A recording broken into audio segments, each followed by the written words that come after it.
नमस्कार। ऑशिश न्यूज़ की ओर से हम आदरणीय श्री अनिल शास्त्री जी का हार्दिक स्वागत करते हैं। भारतवर्ष 2047 में अपनी स्वतंत्रता के 100 वर्ष पूरे करेगा। ऐसे महत्वपूर्ण समय टाइम में युवा शक्ति, शिक्षा, नैतिक नेतृत्व, तकनीकी नवाचार, एआई, रोजगार, नागरिक सहभागिता एवं राष्ट्रीय मूल्यों की भूमिका बहुत महत्वपूर्ण हो जाती है। इसी उद्देश्य से प्रस्तावित यह विशेष पॉडकास्ट राष्ट्र निर्माण, विकसित भारत की परिकल्पना तथा युवा पीढ़ी के मार्गदर्शन जैसे और सकारात्मक एवं प्रेरणादायक विषयों पर आज ये पॉडकास्ट केंद्रित रहेगा। मैं हूं सुषमा और आप देख रहे हैं ऑशिश न्यूज। आज हमारे साथ एक ऐसे सम्मानित व्यक्तित्व तो मौजूद हैं जिनका नाम देश की राजनीतिक, सामाजिक और नैतिक विरासत से गहराई से जुड़ा हुआ है।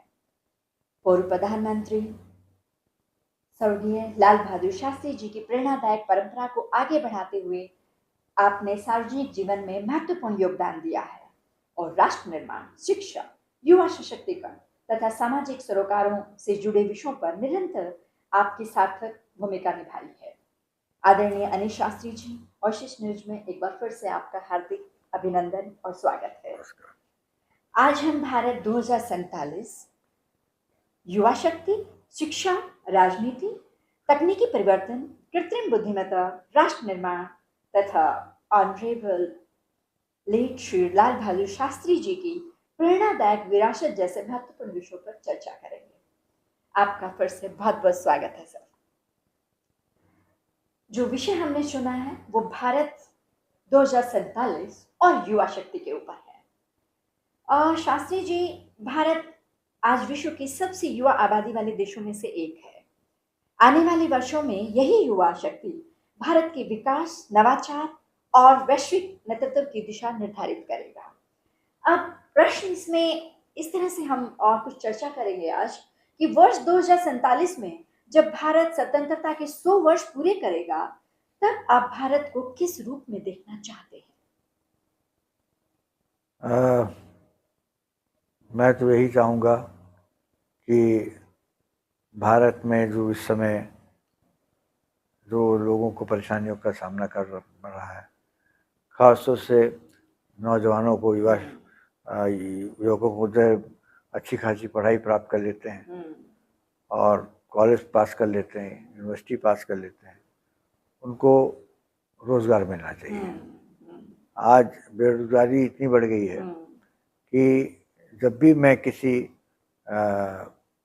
युवक से बात करता हूँ, युवती से बात करता हूँ, तो उसके आंखों में हमेशा निराशा झलकती है। उसको ऐसा लगता है कि मैं अपने देश में रह रही हूँ या रह रहा हूँ, लेकिन आज मेरे लिए रोज़गार नहीं है। इतना बड़ा देश है, 140 करोड़ की आबादी है और हम दुनिया की सबसे बड़ी 5 सबसे बड़ी जीडीपीज में हमारे बिगेस्ट इकोनॉमीज में इसकी गिनती होती है। लेकिन आज हम अपने पैरों पे खड़े नहीं हो सकते क्योंकि नौकरियां नहीं है। दूसरी बात यह है कि मैं चाहूँगा कि जो गरीब अभी रह गए हैं, अभी भी हमारे देश में 30 करोड़ ऐसे लोग हैं 140 में जो पॉवर्टी लाइन के नीचे हैं। इन 30 करोड़ लोगों की आंखों में जो आंसू है, उनको वो कब पोंछें? उनको हमारा देश कब उनकी आंखों को पोंछ पाएगा? तीसरी बात, महिला सशक्तिकरण। कई सालों से चर्चा चली आ रही है कि पार्लियामेंट में और विधानसभा में महिलाओं का आरक्षण होना चाहिए 33%। हालांकि महिलाओं की आबादी तो देश में 50% है, लेकिन वो जो मांग रही हैं वो तो बहुत कम मांग रही है, 33% मांग रही है। तो 33% हम नहीं दे पाए अभी तक। पार्लियामेंट में भी बिल पास नहीं हो पाया। कुछ विरोधी दलों की कुछ क्वेरीज थी, कुछ उनके कुछ इश्यूज थे जिसकी वजह से पास नहीं हो पाया। और जिस तरह से सत्तारूढ़ पार्टी ने जिस तरह इसको पेश किया, जिस स्वरूप में पेश किया, वो मैं समझता हूँ वो ठीक नहीं था। इसके पहले राज्यसभा में ये पेश हो चुका था, तो वो स्वरूप जो है वो विरोधी पक्ष, जो विरोधी दल है, वो उसको स्वीकार करते हैं। लेकिन उसमें जो परिवर्तन लाया गया वो परिसीमन, हाँ परिसीमन लाया गया, और भी चीज़ें उसमें आई जिसकी वजह से उसको उसकी स्वीकृति नहीं मिली।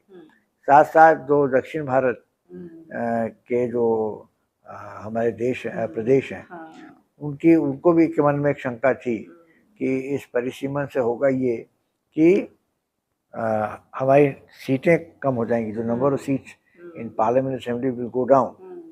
तो ये सब चीज़ें हैं। तो मैं तो चाहूँगा कि महिलाओं का सशक्तिकरण होना चाहिए, महिलाओं का आरक्षण का जो हमने वादा किया है वो उनको मिलना चाहिए। महिलाओं के सशक्तिकरण की बात को महात्मा गांधी ने शुरू की है, तब से चली आई है। राजीव गांधी ने जो है लोकल बॉडीज में तो इसको इंट्रोड्यूस किया था। हाँ इंट्रोड्यूस किया। नहीं हमारा तो है 33% तो महिलाएं। ये बात अलग है कि अगर महिला पढ़ी लिखी नहीं है तो उसके जो पति होते हैं वो उस काम काज में उसकी मदद करते हैं। तो ये 2-3 बातें हैं जो मैंने बताई। एक तो युवा शक्ति, युवा की बेरोजगारी, प्लस ये महिला आरक्षण, महिला सशक्तिकरण, और शिक्षा के क्षेत्र में भी मैं समझता हूँ बहुत इम्प्रूवमेंट, सुधार की आवश्यकता है। आज उत्तर प्रदेश और मध्य प्रदेश जैसे प्रदेशों में और भी जगह होगा, लेकिन मैं क्योंकि उत्तर प्रदेश का हूँ और मध्य प्रदेश का भी मेरा वो माई सेकेंड होम, बिकॉज वहाँ पे मैं बहुत रहा हूँ। हमारी शिक्षा संस्थानें वहाँ चलती हैं। इंदौर के पास एक गांव है सुरसिंदा में। तो इन प्रदेशों में तो ये हाल है शिक्षा का कि कोई पढ़ने नहीं आते बच्चे। उनके माता पिता आके कहते हैं हम दाखिला कर रहे हैं, ले रहे हैं, हम आपको पूरी फीस दे रहे हैं, कॉलेज आने की जरूरत क्या है, हमें तो डिग्री चाहिए, आप हमें डिग्री दे दीजिए।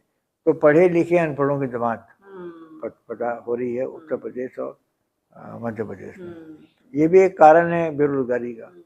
तो अगर आप शिक्षा को सुधारेंगे तो बेरोजगारी भी दूर हो सकती है। ठीक कह रहे हैं सर आप। भारत विश्व का सबसे युवा देश माना जाता है, जैसे अभी आपने बताया। क्या हमारी युवा शक्ति विकसित भारत के सपने को साकार कर सकती है? आपने शिक्षा का मुद्दा उठाया, आपने नारी सशक्तिकरण के बारे में बात किया, तो क्या हमारी जो आने वाली पीढ़ी है, क्या वो अपने सपने साकार कर पाएगी? नहीं, अगर उनमें कमिटमेंट होगा, पैशन होगा तो वो कर पाएंगे। अगर उनमें लड़ने का जोश होगा तो कर पाए। अपने हक के लिए लड़ना भी पड़ता है। तो अगर देश की आज़ादी की लड़ाई में अगर हमें सफलता मिली तो इसलिए कि जो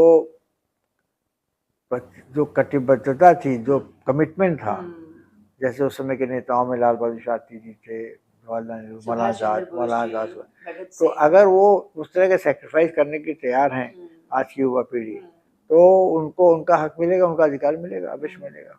आज की युवा पीढ़ी आप देख सकते हैं करंट में कैसे कॉकरोच, हाँ कांग्रेस जनता पार्टी आई है। अब उसका क्या भविष्य होगा मैं नहीं बता सकता, लेकिन एक आंदोलन की शुरुआत तो हुई है, उसमें तो कोई संदेह नहीं।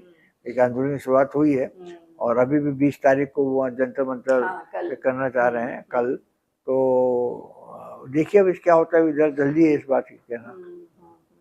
आज के युवाओं को सफलता और राष्ट्र निर्माण के लिए कौन से ऐसे महत्वपूर्ण गुण होने चाहिए? कोई ऐसे 3 गुण आज के युवाओं में। एक तो सबसे चीज जैसे मैंने कहा, देखिए पढ़े लिखे और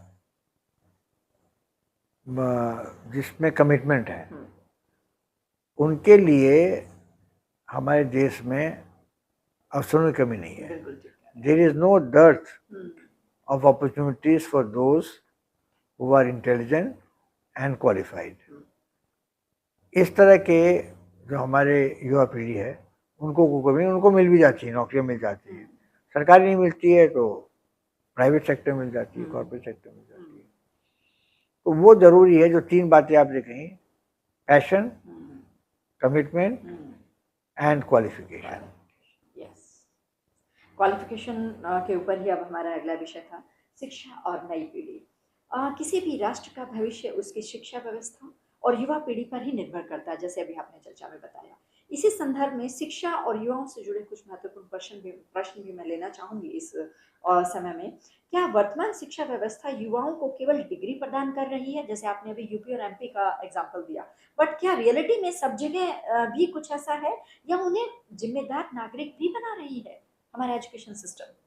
नहीं, ये तो देखिए माता पिता के सीख पे निर्भर करता है, डिपेंड करता है। जैसे मैं खुद जानता हूँ, हमारे जो निदेशक हैं, जो प्रधानाचार्य हैं, वो कहते हैं कि लोग दाखिला लेने के लिए आते हैं और माता पिता कहते हैं, माता पिता ही कहते हैं, बच्चा नहीं कहता, माता पिता कहते हैं कि हम आपको फीस दे रहे हैं, दाखिला आप दे दीजिए बच्चे को, और कॉलेज आने की क्या आवश्यकता है, पढ़ने की क्या आवश्यकता है, आप पास करा दीजिएगा।